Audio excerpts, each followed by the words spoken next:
dia. Eu acho que hoje é o dia 24, né? 24, vou ver agora para você aqui. 24 de outubro de 2009. 24 de outubro. Nós estamos iniciando mais um Papo de Graça especial de sábado. Faremos isso, se Deus permitir, uma vez por mês, pelo menos. Da última vez, o nosso tema foi sobre a pedofilia no ambiente da Igreja Católica nos Estados Unidos, mas não ficamos restritos a isso, discutimos o fenômeno. E hoje, como a gente vem anunciando, o nosso tema é sobre o documentário Jesus in India, que tem provocado, não o documentário, mas a questão, a mim pelo menos, uma quantidade razoável de e-mail. Todas as semanas tem gente me perguntando alguma coisa sobre isso, ou há algo que a isto se relacione. De modo que eu escolhi este documentário para a gente fazer esse papo de graça especial de sábado, falando sobre ele, e com a gente hoje aqui o nosso querido Tony, que voltou depois de uma temporada de um mês. Um mês, né, Caio? De afastamento aí por causa de uma dor na barriga, não de barriga. É, uma diferença, né? Graças a Deus. Mas que causava também. É, também? Ah, causava. Dava uma mexida lá de para barriga baixo. também, mexia. É, porque não dá para o indivíduo ficar enfesado sem ficar enfesado, né? Não dá. Aliás, essa é a origem da palavra enfesado. Não sabia disso, não. É de um sujeito que está entupido de fezes e com prisão de ventre. Aí ele briga com qualquer um. Aí, né? meu amigo, essa semana já é a segunda reflexão fecal aqui no Papo de Graça. Eu perguntei ao Chico há 2 ou 3 dias atrás se ele conseguia controlar a diarreia dele. Aí ele disse que não. Eu falei, eu também não, a minha. Eu só não paro avião. Mas é incontrolável, né? Pois é, por isso que compaixão é incontrolável. Por isso é que amor é incontrolável. Por isso é que o fruto do amor de Deus é incontrolável.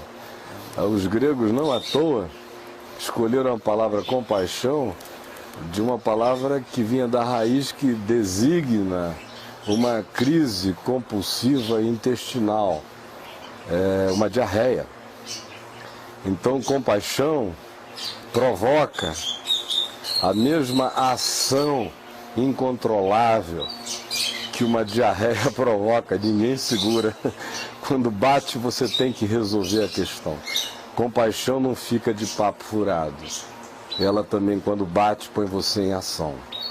E os gregos foram bem na mosca quando escolheram uma palavra com um significado tão visceral. E agora a gente está falando também do oposto, da prisão de ventre que enfesa o indivíduo. Enfesa mesmo. Não é? E não só a prisão de ventre que impede o bolo fecal de sair, como diria o Evangelho de Marcos, palavras de Jesus, para um lugar escuso, mas o enfesamento que não é de bolo fecal. Quando você também começa a não digerir coisas, você se enfesa. E aí, meu amigo, é prisão de ventre psicológica, espiritual. Aí quando cara, sai, fica insuportável. Geralmente faz merda, né? Pedra. É, e sai né? pedrada. Sai igual de cabritinho. Dá para Davi botar na funda, rodar e acertar a testa do Golias. Na bolinha. Pedrada, é arma, é ataque. Pois bem, se você quer participar com a gente, o documentário, o tema é Jesus in India, se Jesus andou ou não pela Índia e que significado isso teria. Eu não sei se você já sabe, pode fazer a pergunta através do site, apenas do site da VMVTV. Você tem que ir lá, se logar, se você estiver vendo através de um screen player de qualquer blog, não lhe será possível fazer a pergunta. Mas se você entrar no site da VMVTV, ao lado direito tem flashes em azul, você clica e pergunta. Mas eu quero começar com o Tonho. O que o documentário suscitou em você, mano? Uma grande alegria, né? Primeiro porque outras culturas estão dizendo que Jesus também esteve entre eles. Não só os judeus, que prefeririam dizer que ele não esteve, como outras culturas que não são judaicas nem cristãs, dizendo que Jesus esteve aqui. Mas o hiato do tempo de 18 anos, entre 12 anos de Jesus até o bar mitzvah dele, até aos 29 anos e meio, que ele começa a pregar ali, eu acho aquilo muito abrupto. Eu sempre achei que aquilo interrompe a narrativa, depois volta. Parece que foi tirado dali um texto. Você acredita que pode ter alguma coisa tirado dali e guardado nas catacumbas católicas? Não. Ali, escondidos pelos católicos? Não, eu particularmente olho para um documentário desse e o vejo em três perspectivas. Primeiro porque essa é uma ideia a qual eu estou acostumado desde menino, essa história de Jesus na Índia. Desde 13, 14 anos de idade, no auge do movimento hippie, não era possível você se relacionar com hippies e com candidatos a gurus que havia em abundância naquele tempo. Caras que vinham dos Estados Unidos, da América Latina, da Europa, vagando pelo Brasil, e eu passei a ter muito mais contato com esse tipo de mentalidade, percepção, já com 15 anos, quando eu voltei para Manaus. E por incrível que pareça, Manaus em 70, 71, 70, era muito mais exposta e era muito mais cosmopolita do ponto de vista hippie do que o Rio de Janeiro, que os hippies eram todos de boutique e dali mesmo. Mas Manaus, por causa dos chás de cogumelo, alucinógenos, ayahuasca, raízes, mistério da floresta, aquela coisa toda, rapaz, era uma meca de malucos do mundo inteiro. Então lá eu convivi com todo tipo de guru e de gente muito doida e que vinham dos Estados Unidos e da América Latina, ou já tinham atravessado de lugares mais distantes da Índia, via Europa para a América. Depois os caras iam a pé, literalmente, cruzavam o canal do Panamá e desciam a pé de carona, e por aí tinha gente que estava 7, 8 anos na estrada. Eles chegavam lá, né, já sem dentes, cheios de histórias para contar. Então, no meio daquele grupo, era muito difícil você não ouvir essas histórias. O Jesus indiano era convenientíssimo para o movimento hippie. O Jesus da Índia, na Índia. Era muito conveniente a eles. Extremamente conveniente. A descoberta, a divulgação mais ampla do livro do Nicholas Notovitch aconteceu em 1945. O texto ficou famoso de novo. Ele tinha sido produzido bem mais cedo, quando ele, aí, em 1887, disse que teria encontrado esse manuscrito na biblioteca lá de Lhasa. Ele teria lido o texto e, a partir daquilo ali, ele teria lido e traduzido e produziu o livro que veio a ser conhecido como A Vida de Issa, o melhor dos filhos dos homens. E isso ganhou notoriedade na Europa, mas depois perdeu o seu boom. Com o movimento hippie, essa história foi recuperada, até porque a relação do Ocidente com o Oriente estreitou-se essencialmente em razão do movimento hippie. Quando os Beatles adotaram a musicalidade indiana, foram lá, começaram a se deixar mentorar pelos grandes gurus, quando houve uma migração de gurus indianos para a Califórnia, especialmente para aquela região americana, quando ficou cult aprender os conhecimentos indianos naquele mesmo período. Então, nesse processo, houve uma recuperação dessa história. E eu a ouvia toda hora.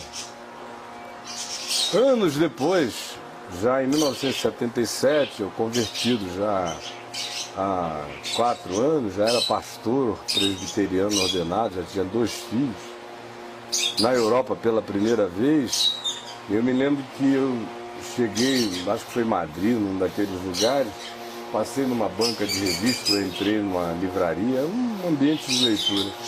Aí tinha um monte de livros e tinha um jornal do dia reafirmando a importância, o significado da história de Jesus em Caxemira. Aí eu comprei alguns livros lá, li de novo durante aquele período.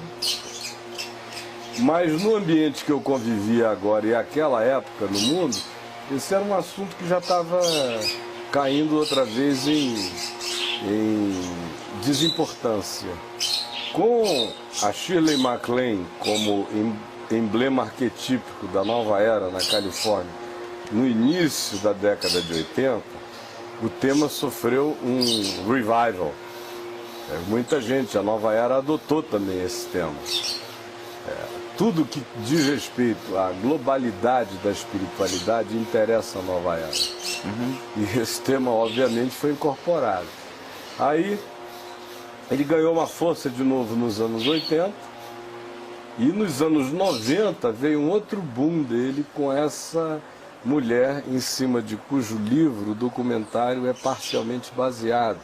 Não sei se você viu lá no início sobre a Elizabeth Clare Prophet, que é autora de um livro The Hidden Years of Jesus, Os Anos Ocultos de Jesus, Escondidos de Jesus. Eu li esse livro há uns 12 ou 13 anos atrás. Ela ficou muito famosa nos Estados Unidos. Ela escreve bem, é uma mulher articulada, e o livro é melhor que o documentário.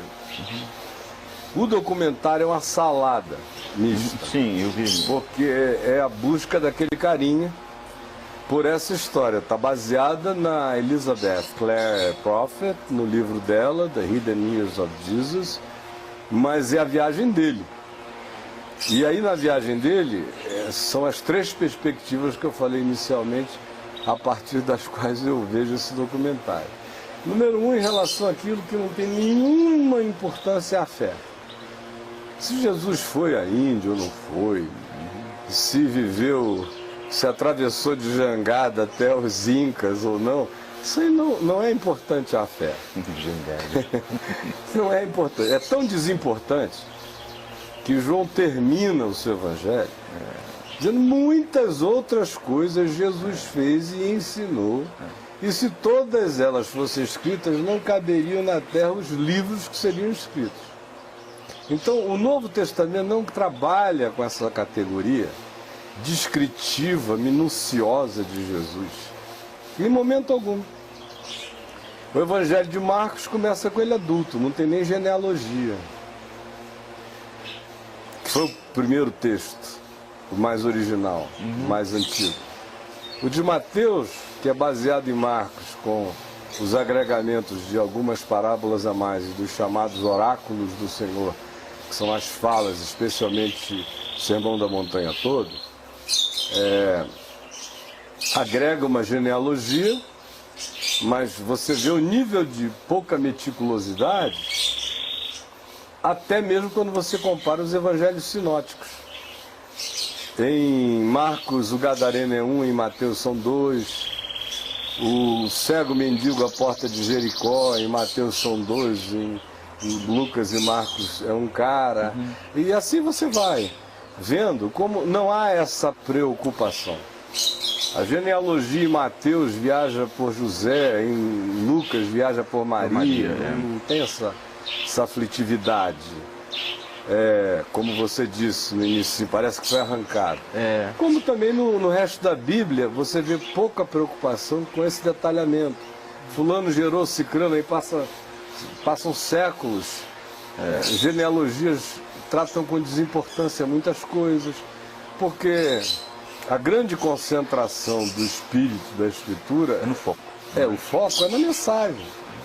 Então, a partir de João, por exemplo, a gente fica sabendo da possibilidade que haveria de se contar milhares de histórias.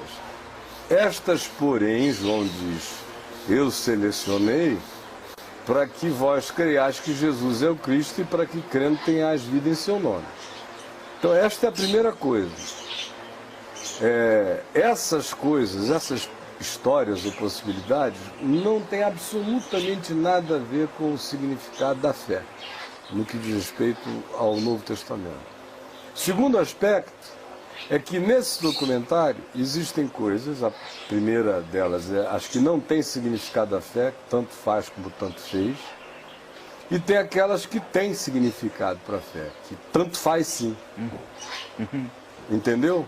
Aí, por exemplo, no livro da Elizabeth Clare Prophet, a história é linear, ela se atém ao Nicholas Notovitch, ao livro dele sobre a vida de Issa, a vida de Jesus na Índia, conforme ele teria lido nos textos antigos no monastério tibetano. Já o documentário viaja em todas as direções.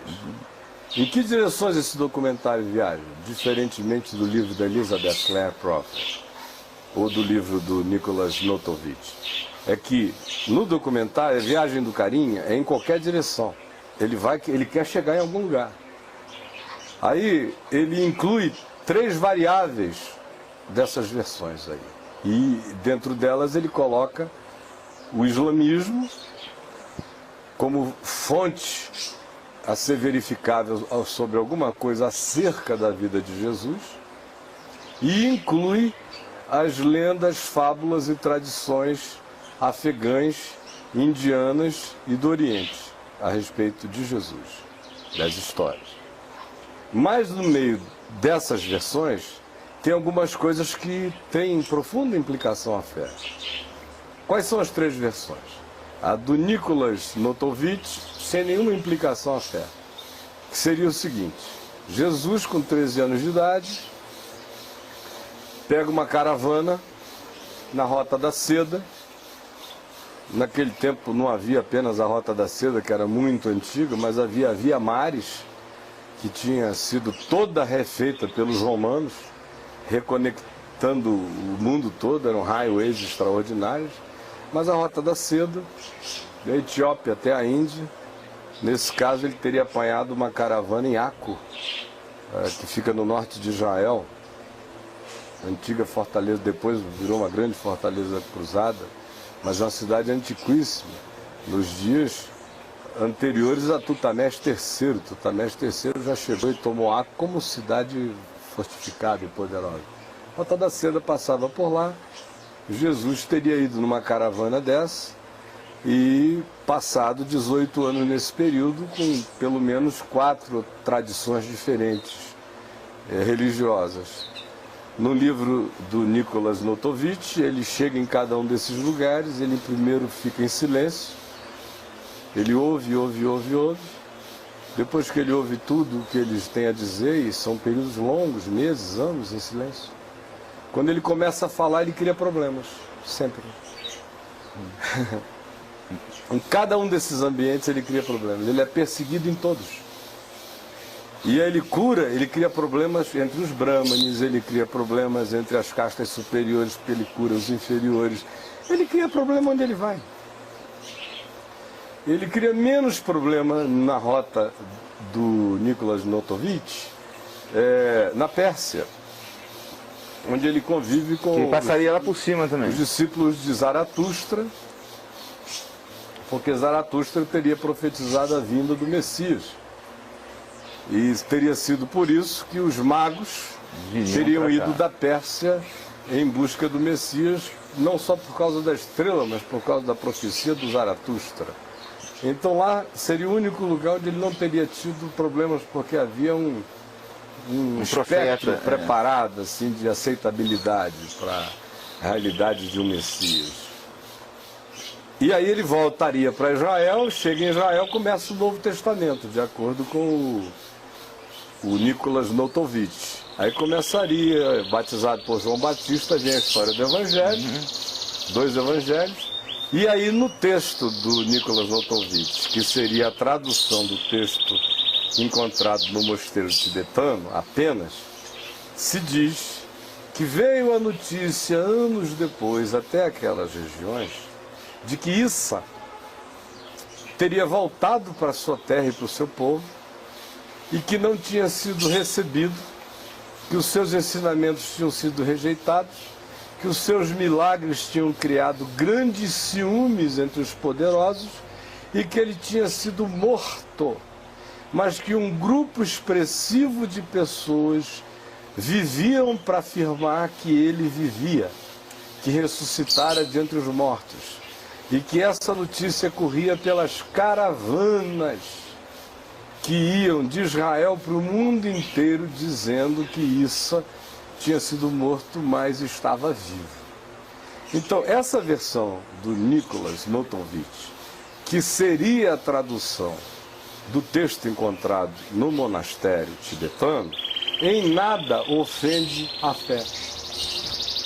Ela cairia naquele espectro de permissão, desde que houvesse e haja coerência com o Jesus descrito nos evangelhos, feita por João, quando disse muitas outras coisas ele fez. Claro, tudo bem, não tem problema. Agora, duas outras versões dentro desse documentário que são extremamente contraditórias à fé e ao ensino do Evangelho. É pelo Evangelho que eu avalio a razoabilidade ou não das histórias. Eu acho que uma delas é que está na minha cabeça. A razoabilidade ou não das histórias. Não é pelas histórias que eu julgo o Evangelho. Como a gente vê nesse documentário, os especialistas de Princeton, dos seminários teológicos, todo esse pessoalzinho que fica muito esperto, supostamente religiosamente falando, eles ficam muito politicamente corretos. E é politicamente correto para um cristão americano ou europeu minimizar os 4 evangelhos, Mateus, Marcos, Lucas e João, e hipervalorizar qualquer outra fonte, com extremamente menos autoridade essas outras fontes possuindo, com menos antiguidade, menos proximidade, menos relação com as testemunhas oculares, menos participação legítima e genuína de testemunhas oculares, mas pelo simples fato de que elas não estão na Bíblia, como está na moda o apócrifo. A moda é o pseudepígrafe. A moda é o que não seja aquilo que hoje sofre as consequências do cristianismo, que é a própria realidade do Novo Testamento. Como o Novo Testamento está identificado ao cristianismo constantiniano, como o cristianismo constantiniano gerou essa bosta na terra, insuportável, então, meu irmão, aquilo que a ele se associa padece e sofre. E a Bíblia e os 4 evangelhos sofrem por causa do cristianismo. Os 4 evangelhos estão em profundo descrédito por causa do cristianismo. Porque foi o cristianismo que disse, não, esses 4 evangelhos são legais. Então tudo aquilo a que o cristianismo disse está bom e é legal, é visto com suspeição total e absoluta, por causa do cristianismo. Aí vai o tal de Muhammad Ali e acha, em 1945, em Couro de Cabra, lá em Nag Hammadi, no Egito, aqueles evangelhos apócrifos e mais outros livros, e como o Evangelho de Tomé, de Bartolomeu, de Maria Madalena, depois veio de Judas Iscariotes, não na mesma leva, fez outra história, mas é parte do mesmo pacote, do mesmo espectro de percepção gnóstica. Praticamente foram evangelhos produzidos no 2º e 3º séculos, baseados no sincretismo que já tinha surgido entre a fé primordial em Jesus e a assimilação dessa fé segundo a filosofia gnóstica.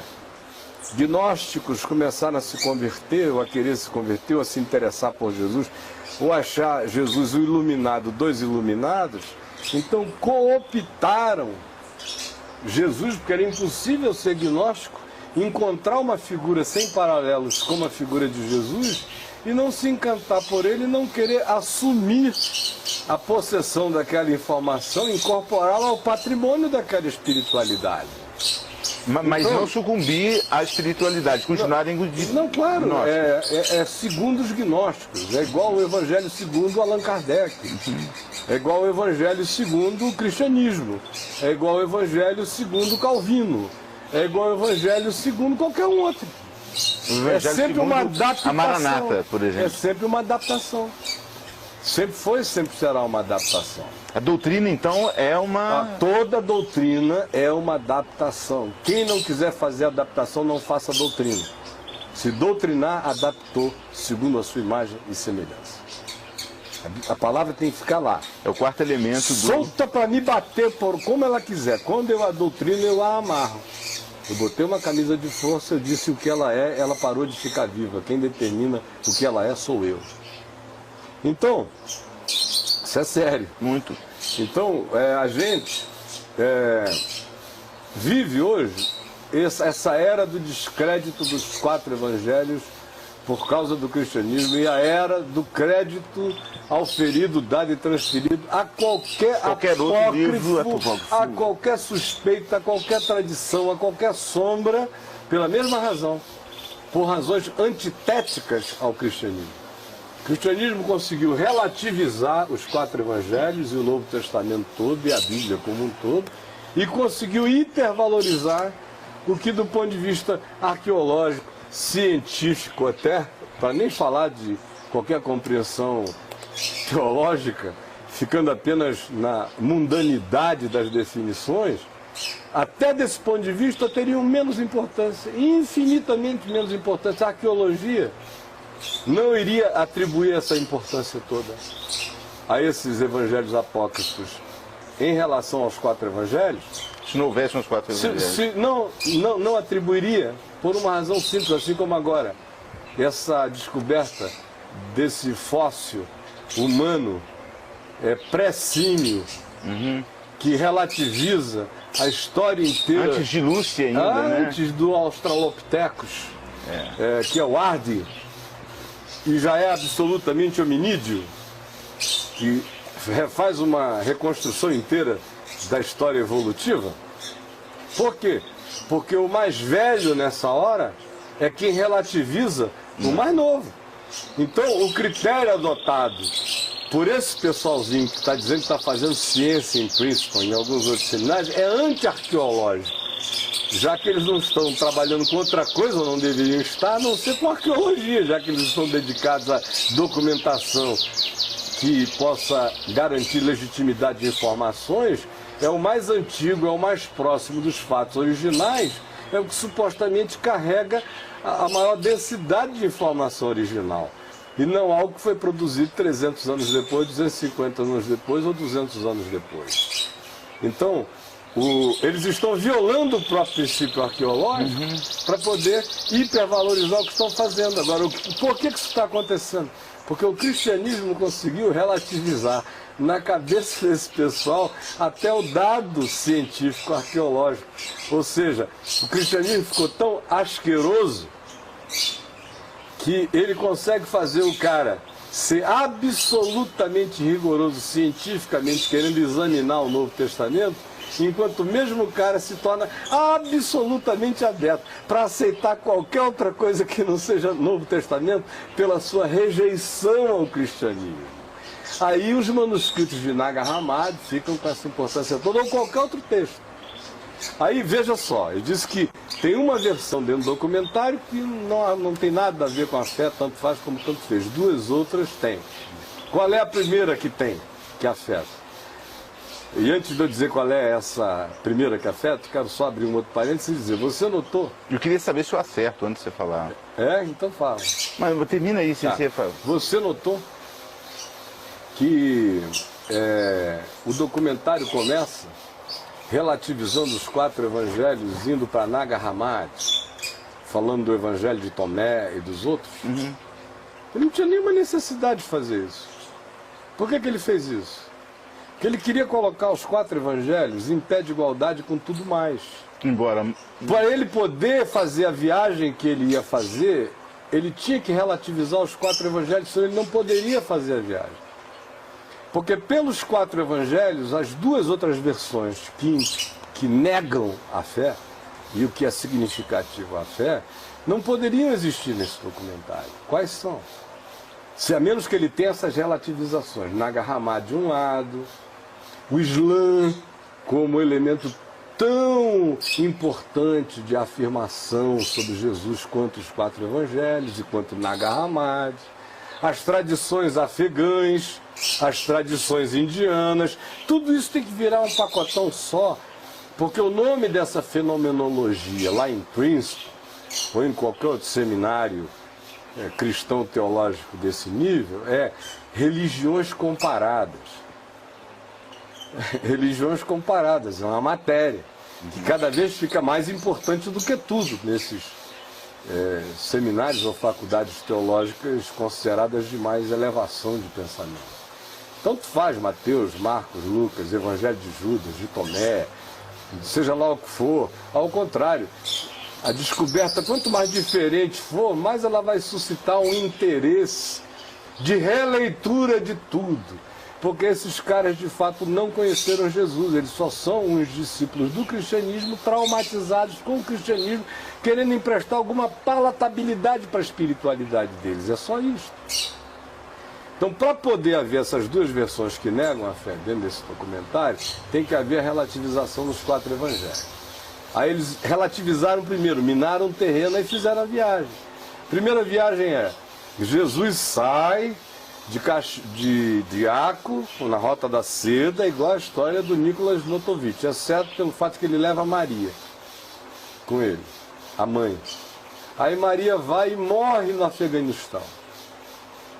Aí tem lá a sepultura da Maria afegã, e dentro dessa mesma história da sepultura da Maria afegã, tem também a história, esse Jesus teria continuado a viagem, voltado para cá, tentaram matá-lo em Israel, mas ele escapou, ou porque um sósia assumiu o lugar como uma variável da versão islâmica, ou porque supuseram que ele morreu, mas não morreu, e ele foi reanimado e fugiu e escapou. Aí teria voltado para perto de onde a sua mãe Maria teria morrido, e teria lá também a tumba do Jesus, filho de José, que é a história daquela outra mulher que ficou querendo acessar o DNA lá no Afeganistão, mas não pôde porque estourou o 11 de setembro. Essa é uma versão. Jesus e Maria no Afeganistão. Esse Jesus vai com Maria até lá, ela morre, ele faz a viagem inteira, volta até Israel, é quase morto, escapa da cruz, volta e acaba morrendo de velho no Afeganistão.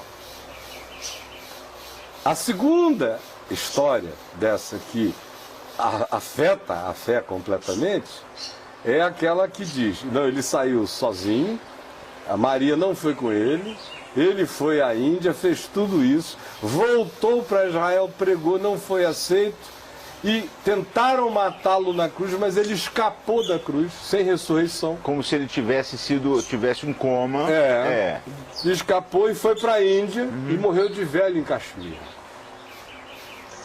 Morreu de velho lá, inclusive casou, teve filhos, suscitou uma descendência. É um código da Vinci mais antigo, que sem o glamour cruzado europeu, francês e tudo mais, indiano. Ele ficou lá. Essas 2 versões afetam completamente a fé, negam o Novo Testamento, negam os 4 evangelhos, negam o que se diz sobre Jesus e o que Jesus diz de si mesmo, negam o Jesus dos evangelhos, porque o Jesus dos evangelhos não diz que ele iria quase morrer, diz que ele iria morrer, que ele nasceu para esse fim, para essa hora, que ele iria viver isso até o fim, que ele iria ressuscitar dos mortos, que ele iria ser assunto aos céus. E o testemunho dos evangelhos é acerca disto. E diz que esta não era uma morte de um mártir, mas era do Cordeiro de Deus que tira o pecado do mundo, era redentora, expiatória, definitiva. A palavra dos discípulos em Atos era só essa.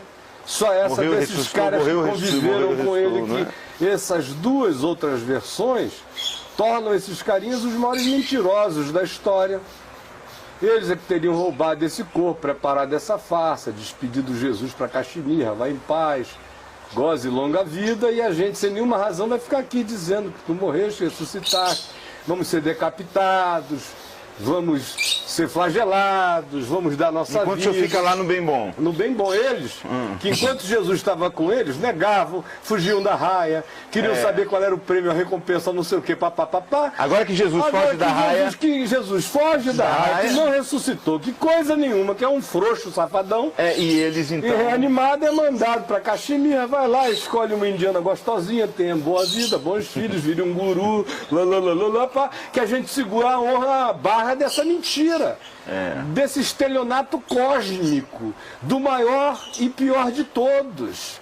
Vá que a gente prega. Eu, Pedro, segura a tua onda aqui. Nós todos, João, vamos mentir em nome de Deus até a morte. Todos nós. E foi o que teria sido o que com efeito fizeram. Até a morte, mentir em nome de Deus, em nome de Jesus. De um Jesus que estaria na Índia, ou que teria fugido para Caxemira. Não tem como. Você lê os evangelhos e vê que aquilo que eles estão falando e fazendo é verdade. Você sente ali. Não dá para o cara ler Atos e não ver que aqueles bichos estão surtados. Como ninguém poderia ficar surtado, a menos que tivesse encontrado Deus como assombração. Ressuscitado. E permanente, comendo e bebendo contigo durante 40 dias. E dando mandamentos sobre o reino de Deus por intermédio do Espírito Santo. Então, mano, esse documentáriozinho é a viagem desse carinha, que é um cristão americano, discípulo do cristianismo, da religião, traumatizado, sofrido, angustiado, desencontrado, querendo saber a verdade. O cristianismo o desiludiu completamente. A igreja cristã evangélica americana é estéril e por completo desiludiu. Ele é um homem numa busca, dizendo que está com a mente aberta, e ele só pode estar porque quem não sabe o caminho tem que estar aberto a todas as alternativas. E ele vai dando tiros para lá e para cá. A centralidade e o significado de Jesus não estão presentes dentro dele, a não ser como um fetiche histórico, uma espécie de arca da aliança, um santo grau a ser descoberto, não no encontro pessoal. Para ele é uma solução de uma dúvida histórica que virou um elemento existencial de importância capital para ele. Ele é um templário contemporâneo procurando um santo grau. Essa é a viagem do rapaz. Essa é a confusão do documentário. A versão do Nicholas Notovitch apenas levantam algo instigante, mas sem maiores consequências, de acordo com João. Ele fez muitas outras coisas que não estão escritas e não caberiam no mundo inteiro se fossem escritas. Cada passo dele era uma cura, cada gesto era uma graça, cada olhar era um milagre. Não houve ninguém que chegasse e não saísse contando um livro inteiro de histórias, sem nem ter trocado alguma palavra com ele.